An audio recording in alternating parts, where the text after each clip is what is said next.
Happy Thumbs Gaming. Booyakashaw. Hey everybody, it's Jeremy from Happy Thumbs Gaming, and this is the December 2013 Gamebreak. With the holidays right around the corner, we would like to take this opportunity to thank you guys, our fans, for all your continued support. Without you guys, HTG would just be three dudes that were big geeks and probably didn't have a lot of friends. But now, we're geeks with a purpose, and we thank you for that. Thank you. You guys' support's amazing. We were hoping to get to 10 million views, 25,000 subscribers by the end of the year, and we're pretty much right there, and it is all you guys. So we really appreciate it. Every time you guys refer somebody to us, you comment on our channels, even that guy that's like, hey, you used the wrong version of there in the description box, you're making us better. And all we can say is thank you, and you guys are the best fans. We're so lucky to have you guys. So we appreciate all the continued support, and we're going to keep putting out quality videos and evolving as a channel to give you guys everything you can to get the most out of your video games. On that note, what's going on with Happy Thumbs Gaming? What do we expect to see from Thumbie in 2014? Well, first off, facelift on the website. Brian is right now doing all the little geeky things you got to do to update the web page, and he is grinding away. He's got blisters on his fingers. But Brian is hard at work, so if you guys see him a little dropped out from some videos, that's what he's doing. So he's getting that put away, and so you're like, well, what does that mean? Facelift is just a new background? No, it is a whole new interface. It's going to be more video-centric, and on top of it, eventually we're going to have the functionality to do merchandise. So if you guys want a little Thumbie shirt, you're going to be able to get that. Stickers, all that good stuff. The good news is you guys get a Thumbie shirt. You just take a picture of you, wherever you're at. We'll try to get it on the Facebook page. It's going to be awesome. If anybody in our channel, any one of our viewers, an astronaut, I'd like to see Thumbie go to space. Woo! That's probably the wrong sound effect for a rocket, but neither here nor there. Speaking of evolving, oh yeah, Twitch. Everybody here probably knows what Twitch is, but for you that don't, Twitch is pretty much the ability to play games live and then people be able to watch, comment, stuff like that. We're all going to be having our own Twitch channel, so you can see it's just going to be HTG_ and then the person's first name, and each one of us will have our own channel, and then we're going to have pretty much a satellite channel, the Happy Thumbs Gaming channel that's been around for a while, where we'll do our main events on, which we'll get into that in further detail, but expect to see that here in the future. So anytime any one of us gets on and we know we're going to be on for an extended session, playing for a couple hours straight, we'll probably put something in the Facebook feed so you guys can hop in and interact with us. And this is a great opportunity for you to get to know us and just kind of anything that you want to pick our brains about when it comes to video games. Between all of us, our gaming history is pretty extensive. I started off on the Commodore 64, the original Sega. Brian's been playing games just as long. So we got a pretty extensive knowledge on games. On top of just playing games, we do nothing but read gaming news and media. Just try to stay in the now of everything that's going on. So you guys can talk to us about that, just our opinions about video games, current world problems, what we put on our cornflakes, anything. Just to give you guys a heads up, for people that just are kind of twitching on their own, when you bring it up on PlayStation and you see the comments over here, you only see people on PlayStation 4's comments. The people from the website's comments don't show up, so I'm going to be running a laptop on the side. So just let me know when you're in the channel. Be like, hey man, I'm in the channel. I'll look over. We'll start chatting it up. That'd be good times. We got the Nightbot thing going, so you guys can pick out music, all that good stuff. But expect to see that, see how we play the video games. It's going to be pretty cool. It's a really good opportunity for us to kind of connect with our viewers, and we're excited about it. So expect to see that in the future. Here are some upcoming games that we have already done coverage or we're going to do coverage. You're like, gonna do coverage. Are you guys Back to the Future? Well, no. But this game is a game that Brian did a while ago in the past. But as you can see, they're bringing it to PlayStation 4 and Xbox One, making it more HD, all that good stuff.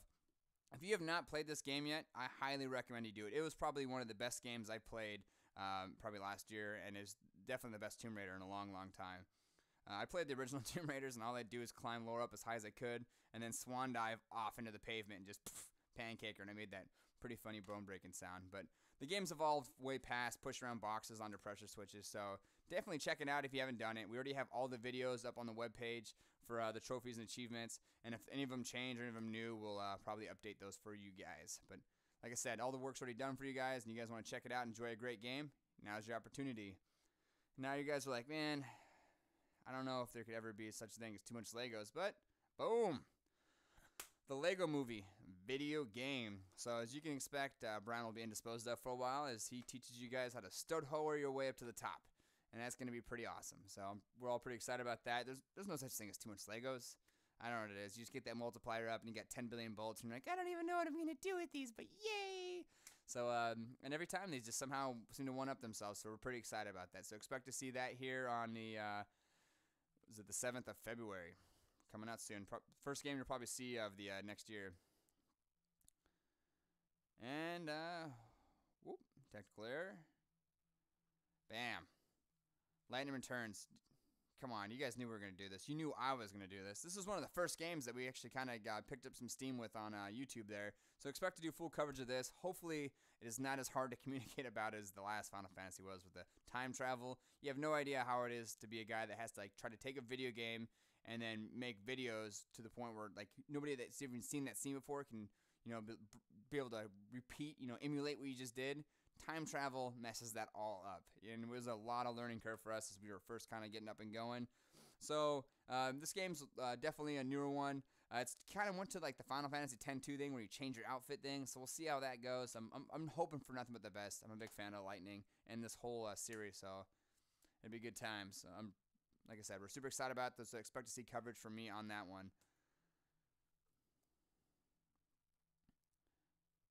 There we go. Booyah. The Thief. I've never played any of the Thief games because they're mostly PC-centric, and I've mostly been a console gamer guy since as they started picking up steam. You know, especially being in the Navy, moving around a lot easier. But we've heard good things about the Thief games in the past, so we will be doing coverage on this one. Hopefully it is awesome. Any game where you kind of sneak around and kill people, I don't know if that'll ever get old, but we're looking forward to that one, and we'll be doing coverage on that one, and we'll talk a little bit more detail as it gets closer to its release date. And booyah. I don't know about you guys, but I'm a big fan of this graphic. It's actually the screensaver on my laptop right now. But PlayStation 4, some of the things that we can talk about is, one, the console's instability, that they were having issues with a bunch of games getting kicked. They released a patch about 1.52. It came out a couple days ago. It's supposed to smooth things over. They patch switched the games. Still some crashes going on, but this is just the day and age we live in where people can release stuff that's not 100% working. But they're in the process of trying to get work. I mean, besides all that, everybody that the Happy Thumbs that has the PlayStation 4 really enjoys everything about it, except for the controller's lifetime. I don't know who decided that needed to be less than a cell phone's, but maybe they'll fix it in the future. One of the things that's been kind of thwarting us is the encoding on the HDMI, so we haven't been able to record right away. We're finding ways around it, and there's some rumors that the HDMI encoding might be coming off here shortly, so you might not even need a workaround. You can just go back to using your capture device, which would be pretty awesome. Yeah, there's some games coming out here soon. Some of the ones we're super excited about are obviously Infamous 3, The Order. Like, there's a bunch of good games coming out. They're just going to be staggered out, and I think this next year is going to be a little bit slower as far as video games go on the consoles, just because it's new, generation of gaming, new, dead ends to find, and they're going to be kind of smoothing themselves out. So this year's, I think, is going to be slower than average, and I think next year it's going to be picking up a lot of steam, and then probably year 3 you're going to start seeing really amazing games. I mean, the ones that we have right now are really amazing, but just think about every console's lifespan, and just after a couple of years when they start trying to find the way to get the most out of the hardware technology, just the power of the games. I mean, think about the Uncharted games. Like, every time, Rick, there's no way that they can do any more with the PlayStation 3, and it was just like, oh, yellow pipe. So good times. Xbox One, or if you're on the forums at all, it's the X-Bone. I want to keep you kids in with the slang, but yeah, Brian is the one playing that one. He's the only one out of the HTG right now that owns it. We might be picking up another one or two. We'll see how it goes. Mostly, I'd pick it up just for Titanfall because I'm a mech guy. Snatching people out of mechs and then just throwing them. I don't know if there's any better way just to insult somebody besides doing the Dougie over them. That was a horrible representation of how to do the Dougie. But Xbox One is doing pretty good. I mean, they had a couple of the release issues early on too, but it seems to be running pretty smooth. So I'm pretty excited. Honestly, like, there's the console war, this or that, and it kind of sucks. They have to divide which friends you get to play with. But as long as everybody just keeps putting out quality products and doing good things, gaming is going to evolve. Like, better things are going to happen to gaming. So, and if there's no competition out there, these guys aren't going to get any better. So it's better to have two, giants fighting each other, because they're going to try to always best each other, than just one guy that's like, I won, and then he just kind of gets complacent and then stops doing things to be innovative and, keeping the edge. So trust me, the console war is a good thing. So pretty much that is that for that. And, just a little wrappy up here. You guys obviously know about all of our other channels, but if you don't, check us out on Facebook. Go ahead and like us on there. You follow us on Twitter, and don't forget to subscribe and vote on YouTube. You guys keep the pirate ship afloat, like I said earlier, and you guys make our job super rewarding. If there's any games that are coming up that we did not talk about that you would like to see, let us know in the comments below. We will definitely be checking those out. We'll probably be doing some of the indie games as they come out too. They just don't get as much publicized release dates and stuff like that. So as those come out, we'll talk about which ones we might do. Maybe put some polls up and see what you guys think, and we'll try to get those up there as well. But with that all being said, like we said, I hope you guys have a happy holidays, a great New Year's, and hopefully a great gaming year in 2014. This is Jeremy signing off, and as always, happy hunting, gamers.